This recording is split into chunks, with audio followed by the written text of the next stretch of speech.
பட்டியலின பெண்களுக்கு அதிகாரம் அளிக்கும் வகையில் தமிழக அரசு உள்ளாட்சி தேர்தலில் உடனே நடத்த வேண்டும். தூர்வாரும் பணி கணக்குக்காக நடைபெறுவதாக மார்க்சிஸ்ட் கம்யூனிஸ்ட் கட்சி அரசியல் தலைமை குழு உறுப்பினர் கே. பாலகிருஷ்ணன் தெரிவித்துள்ளார்.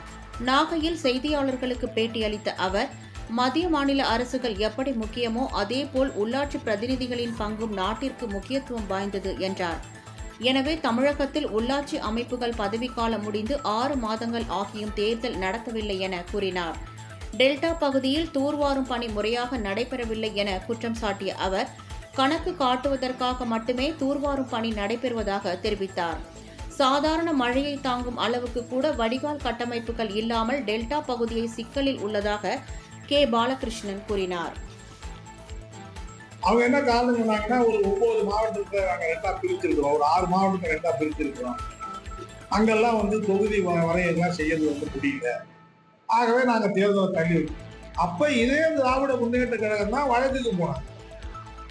வழக்கு போய் நீங்க உச்ச நீதிமன்றம் நீங்க அந்த 8, 9 மாவட்டத்துக்கு ஒன்னா பின்னாடி நடத்துங்க, மீதி இருக்கிற 28 மாவட்டத்துக்கு உடனே நடத்துங்க.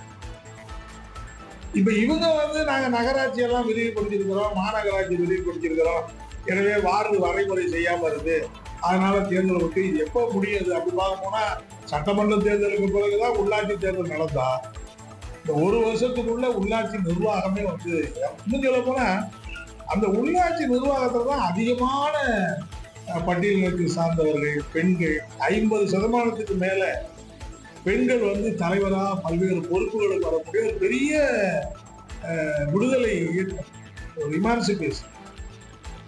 அப்ப அவங்களுக்கெல்லாம் பதவி கிடைக்கிறதுக்கு வாய்ப்பே இல்லாம போகுது. அது மட்டும் இல்ல, இந்த 1.5 வருஷத்துக்கு இந்த அடுத்த தேர்தல் நடக்கிற வரைக்கும் அதிகாரிகளையே வச்சு கிராமப்புற பிரச்சனைகளை நடத்தினா கிராம மக்களுடைய அடித்தட்டு வாழ்க்கை இன்னும் சொல்ல போனா 100 நாள் வேலை திட்டத்தை அமல்படுத்த வேண்டிய காரணம் அங்குதான் இருக்கு. எல்லா இடங்களிலும் அதிகாரிகள் செயல்படுத்துவாங்க. எனவே ஏற்கனவே அதிமுக ஆட்சி நம்ம பார்த்தோம், அதிகாரிகள் இருக்கிற போது எப்படி ஏராளமான ஊழல் முறைகேடுகள் நடந்து நம்ம நேரடியாக பார்த்தோம்.